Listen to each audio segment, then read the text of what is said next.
Hello traders, trading Chronicle channel में आप सभी का स्वागत है। इस चैनल पर हम सिर्फ वही बातें डिस्कस करेंगे जिससे ऑप्शन बाइंग में एक्चुअली पैसा बनता है। तो बिल्कुल सिंपल और लेमन लैंग्वेज में डिस्कशन होगा। तो ऑप्शन बाइंग सीखने से पहले हमें कुछ बातों का ध्यान रखना बहुत ज़रूरी है, जिसमें फर्स्ट पॉइंट है mark the important zones on the naked chart. अगर कोई चार्ट है हमारे पास तो सबसे पहले उसमें हमें कुछ एक इम्पॉर्टेंट जोन्स मार्कआउट करने होंगे। Let me elaborate with some example. अगर मार्केट ऊपर से गिरता हुआ नीचे आया और यहाँ पे अगर हमने एक जोन बना रखा है इस तरह से, एंड इस जोन का स्ट्रेंथ भी स्ट्रॉन्ग है, ये एक स्ट्रॉन्ग जोन है, तो मार्केट यहाँ से टप्पा खा के सीधा ऊपर ही जाएगा। एंड सेम इस केस में अगर हमने ऊपर एक जोन हमने मार्कआउट कर रखा है एंड मार्केट अगर नीचे से ऊपर आता है तो मार्केट इससे टकरा के नीचे गिरेगा। यही मार्केट का नेचर है, जिसमें 80-90% टाइम मार्केट ऐसे ही करता है, 10% वॉज द एक्सेप्शन। सो ये है बैंक निफ्टी का चार्ट 5 मिनट टाइम फ्रेम पे। हम यहाँ पे सीखेंगे कि जोन्स कैसे मार्कआउट किए जाते हैं। सबसे पहले हम day low and day high को मार्क करेंगे एंड उसके बाद हम एक कुछ पॉइंट्स ढूंढेंगे जहाँ पे मार्केट बहुत बार टकराया है या मार्केट ने एक स्विंग्स बनाए हैं। स्विंग्स लाइक इस तरह से मार्केट अगर ओपन हुआ है, इस रेजिस्टेंस पॉइंट ये एक स्विंग बनाया इस तरह से, फिर दोबारा से एक ऊपर एक स्विंग बनाया। तो हम जितने ज़्यादा मैक्सिमम पॉइंट स्विंग्स के टच करने की कोशिश करेंगे उतना अच्छा हमारा जोन हो सकता है। तो इस तरह से हम इधर एक जोन बना सकते हैं। एंड जोन बनाने से पहले दो बातें, अगर हम निफ्टी में जोन्स बनाते हैं तो मिनिमम एक लेवल से दूसरे लेवल में मिनिमम 50 पॉइंट्स या 40 पॉइंट्स का हम लोग डिफरेंस रखेंगे। एंड अगर बैंक निफ्टी में हम जोन्स बनाते हैं तो अप्रॉक्स 80 to 100 पॉइंट्स का हम उसमें डिफरेंस रखेंगे जोन मार्कआउट करने में।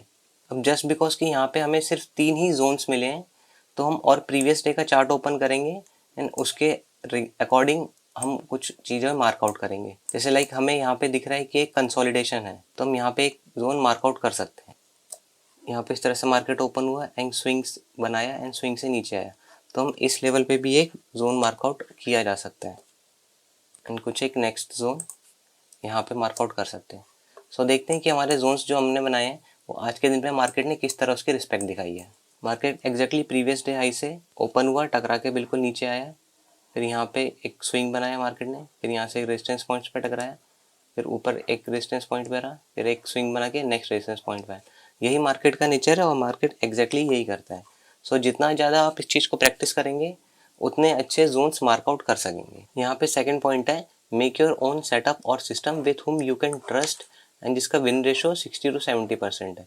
तो सेटअप या सिस्टम क्या होता है कि कोई भी अगर आप किसी भी स्ट्रक्चर पे आप ट्रेड करते हो तो उसके लिए सबसे पहले आपको रूल्स डिफाइन करने पड़ेंगे एंड यही स्ट्रक्चर आपको बताएगा कि कब एंट्री करनी है, कब प्रॉफिट बुक करना है अपना, एंड एक स्टॉप लॉस पॉइंट भी वो सेटअप या सिस्टम को बताना पड़ेगा। एंड इसमें एक इम्पॉर्टेंट टिप कि जो भी आप स्ट्रक्चर पे अपने रूल्स डिफाइन करोगे, जो भी आप अपना सिस्टम बनाओगे वो एक स्केलेबल होना चाहिए। मतलब कि आप उस पर एक लॉट से भी ट्रेड करना आना चाहिए, 5 लॉट से भी, 10 लॉट से भी, एंड सो ऑन। सो हमारा थर्ड पॉइंट है option buying will always test your patience level. अगर आपका एनालिसिस ये कहता है कि किसी एक पर्टिकुलर इंडेक्स पॉइंट से आपने सी की पोजीशन बनाई है एंड आपने टारगेट अपना यहाँ पे रखा है, तो मार्केट डायरेक्टली आपका टारगेट नहीं देगा। मार्केट सबसे पहले सीधा जाएगा, फिर देन थोड़ा सा रिट्रेस होगा, फिर देन ऊपर जाएगा, देन रिट्रेस होगा, एंड देन ऊपर जाएगा, देन थोड़ा सा रिट्रेस होगा, एंड देन आपका टारगेट बुक करेगा। It means market loves to travel in the zigzag pattern. So इसलिए हमें पेशेंस रखना पड़ेगा इधर for the stop loss and और for the target. Fourth point, chart trading is your only best friend in the stock market. As a beginner I recommend